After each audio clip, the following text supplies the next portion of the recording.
반갑습니다. 촛불행동 공동대표 권혁입니다. 오늘 오전 촛불행동은 미국 대사관 앞에서 제이비어 브런슨 주한미군 사령관을 규탄하는 긴급 기자회견을 진행했습니다. 브런슨 사령관은 며칠 전 한국이 베이징과 가장 가까운 동맹의 존재이자 일본과 중국 본토 사이에 떠있는 섬이나 고정된 항공모함 같다고 주장했습니다. 그러면서 주한미군은 북한을 격퇴하는 것에만 초점을 맞추지 않으며 광활한 인도태평양 지역에서의 군사작전을 위해 한국의 주둔한 미군이 큰 역할을 한다고 떠들어댔습니다. 브런슨 사령관의 발언은 중국과의 전쟁에 주한미군을 투입하겠다는 선언입니다. 이게 용납이 됩니까?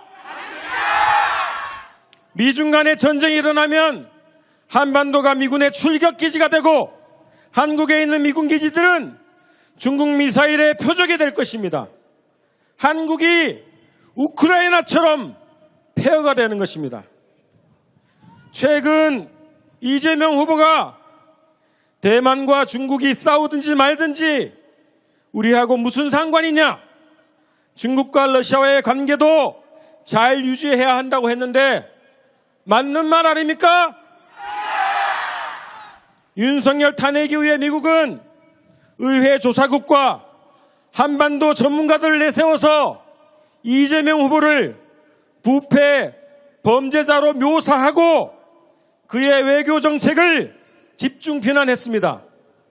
지금 돌아보면 중국과의 전쟁을 결심한 미국이 왜 이재명을 그렇게 공격하고 악착같이 제거하려 했는지 그 이유를 알겠습니다. 윤석열의 내란 대행 한독수는 미국의 이런 대중국 전략에 대해서 밀약을 해준 것으로 보입니다. 그래서 뜬금없이 트럼프가 한독수에게 전화를 걸어서 대통령 선거에 나가라고 한 것이 아닌가 생각됩니다. 그동안 은밀하게 교묘하게 한국 내정에 간섭해온 미국의 당국자들이 이렇게 노골적으로 직접적으로 한국의 주권을 공격하고 대선에 개입한 적은 없었습니다. 브런슨 사령관의 발언은 중국과 대만 전쟁에 관여하지 않겠다고 한 야권의 유력한 대선 주자 이재명 후보의 입장에 대해서 바로 대응한 것이고 이재명 후보에 대한 압박책입니다. 이것은 성조기 부대에게 들고 일어나라는 신호를 준 것입니다. 그리고 이재명 암살 계획에 힘을 실어 주는 것입니다.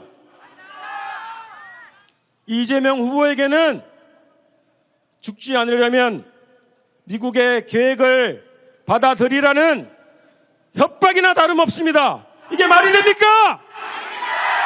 용납할 수 없는 미국의 내정 간섭, 대선 개입 아닙니까? 미국의 대중국 전쟁 계획이 실행되면 주한미군이 주둔하고 있는 바로 이곳이 핵 전쟁터가 됩니다.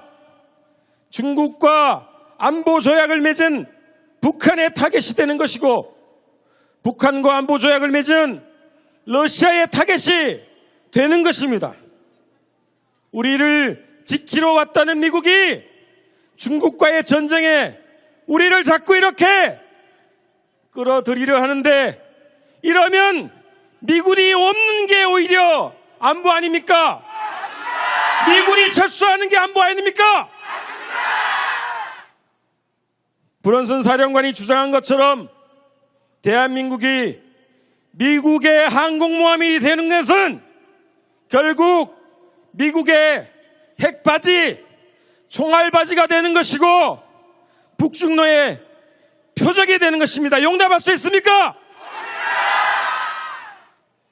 계엄을 진압하고 맞이한 이번 대선을 통해서 보다 민주적이고 보다 평화로운 대한민국을 만들려는 우리 국민들의 열망에 찬물을 끼얹고 있는 미국을 규탄합니다. 주제넘게 우리의 주권을 우롱하며 전쟁을 강요하는 미국을 강력하게 규탄합니다. 우리 국민들은 이제 더 이상 트럼프와 미국의 강도적인 압력을 절대 용납하지 않습니다. 미국은 변화된 시대를 똑바로 보고 대한민국에 대한 태도와 정책을 완전히 바꾸어야 할 것입니다. 구호로 마무리하겠습니다. 대선 개입, 전쟁 강요, 미국을 규탄한다! 고맙습니다.